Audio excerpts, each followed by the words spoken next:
So మీ కథ backdrop వచ్చి దాదాపు ఒక 25 years బ్యాక్, అంటే మీరు పుట్టినప్పుడు తెలియని వయసులో ఆ బ్యాక్డ్రాప్ వచ్చిన కథ.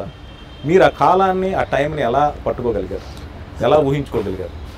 రీసెర్చ్ వర్క్ అనేది చాలా చేశాను sir. And at the same time sir నాకు నా చిన్నప్పుడు జరిగినవి కొన్ని గుర్తున్నాయి.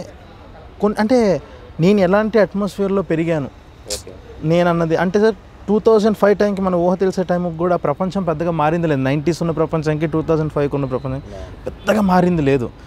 సో అవన్నీ పట్టుకొని మా అమ్మని అడిగి మా అమ్మతో మాట్లాడి, సో మాకు ఇంట్లో గేదెలు ఉండేవి ఆ టైంలో.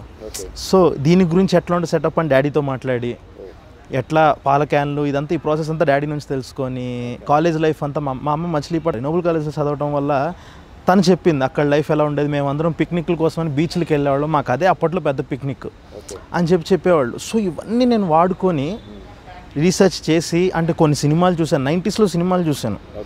ఆ సినిమాలు చూసి అప్పుడు పల్లెటూరు సినిమాలు మన వాళ్ళు ఎలా తీశారు, ఎలాంటి కాస్ట్యూమ్స్ వేసేవాళ్ళు అన్న రిఫరెన్స్లు ఇవన్నీ తీసుకొని వర్క్ చేసాం సార్. ఓకేనండి. అసలు అంటే మీ నాన్నగారు ఏం చేస్తుంటారండి?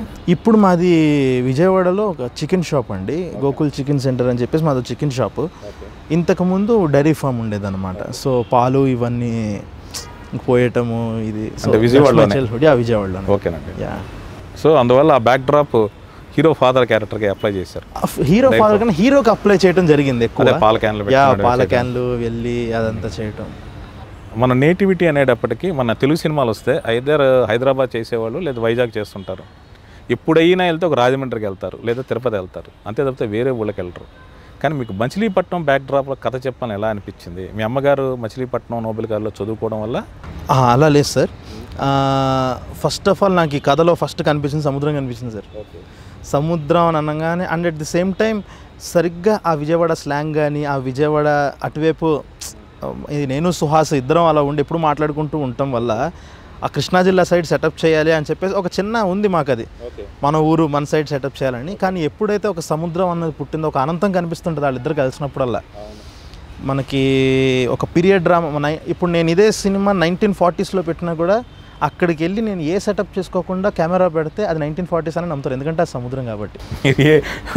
ఒక 1000 సంవత్సరం వెళ్ళినా కూడా అదే సముద్రం అదే ఇసుక ఉంటుంది.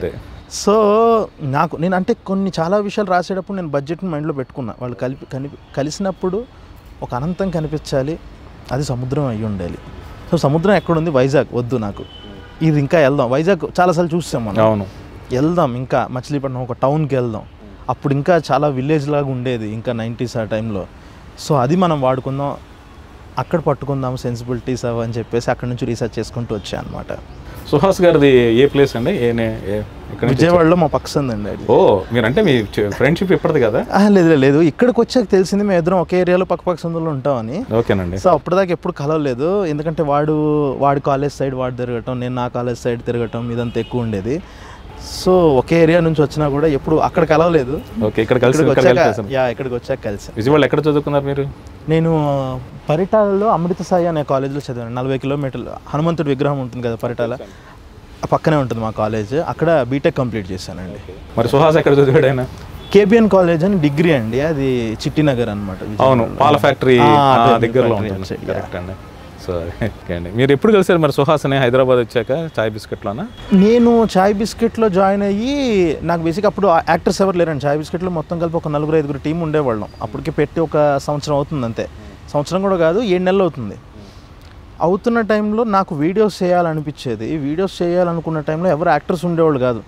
ఆఫీస్లో ఉన్న వాళ్ళని అలా పెట్టి నేనే వాయిస్ ఓవర్ ఇచ్చి ఒక 1 minute 2 minute వీడియోస్ చేసేవాడిని. ఆ టైంలో సుహాస్ నుంచి మెసేజ్ వచ్చింది మాకు, అన్న నేను ఒక 1 minute వీడియో చేశాను, మీరు మీ పేజ్లో పెడతారా అని. చూసి ఒక సింగర్స్ ఆడియో లాంచ్లో ఎలా పర్ఫామ్ చేస్తారు అన్నది స్పూఫ్ చేసి పెట్టాడు. అరే భలే చేస్తున్నాడు అసలు, నాకు ఒక యాక్టర్ కావాలి గురు, నువ్వు అంటే ఎక్కడ ఫోన్ చేసి ఎక్కడ మీ నేటువంటి విజయవాడలో ఎక్కడంటే అయోధ్యనగర్ పక్కన ఉన్నాం మనం ఇన్ని రోజులు కలవలేదా, సరే ఒకసారి వచ్చే కలుద్దాం అని చెప్పి ఇద్దరం కూర్చొని ఇక్కడ పెద్దమ్మ గుడి పక్కన ఇరానీ కేఫ్ ఉంటుంది కదా, అందులో కూర్చొని మాట్లాడుకొని, నువ్వేం చేద్దాం అనుకుంటున్నావు, నేనేం చేద్దాం, నేను ఇలా అవ్వాలి, నేను యాక్టర్ అవుదాం అనుకుంటున్నాను కానీ ఇప్పుడు రైటర్ చేస్తున్నా, నువ్వు ఇలాగ కామెడీ క్యారెక్టర్ ఆర్టిస్ట్ అవుదాం అనుకున్నావు, ఇద్దరం కలుద్దాం, కలిసి చేసుకుందాం వీడియోస్ తర్వాత అని చెప్పి ఇంక అప్పుడు ప్లాన్ చేసుకొని 2016 జనవరి 3వ అనమాట, డేట్ కూడా గుర్తుంది. లియో ఎంటర్టైన్మెంట్ ఈ ఛానల్ని ప్లీజ్ సబ్స్క్రైబ్ చేయండి, షేర్ చేయండి, లైక్ చేయండి. Please subscribe to Leo entertainment. Please subscribe to Leo Entertainment YouTube channel. ఇలాంటి ఇంట్రెస్టింగ్ వీడియోస్ కోసం తప్పకుండా మా ఛానల్ని సబ్స్క్రైబ్ చేయండి.